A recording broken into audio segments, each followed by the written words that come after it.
घ्या हो मग तुम्ही आता उखाणा. हिरव्या हिरव्या पानात टाकला होता चुना आणि कात. हिरव्या हिरव्या पानात टाकला होता चुना आणि कात. माझ्या रावांना डोळे मोठे करून बघितलं की मुकाट्याने खातात फोडणीचा भात. सांगा मग बाई आता उखाणा. परात नाही भेटली म्हणून कठोऱ्यात पीठ चुरलं.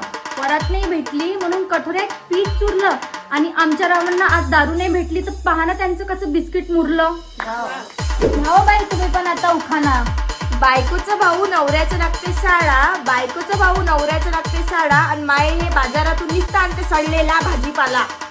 घ्या हो बाई तुम्ही पण आता उखाणा. माया घरातली मीच आहे राणी आणि मीच आहे नोकर. माया घरातली मीच आहे राणी आणि मीच आहे नोकर. माया राव एक वेळा संडासात घुसले तर निघत नाही लवकर.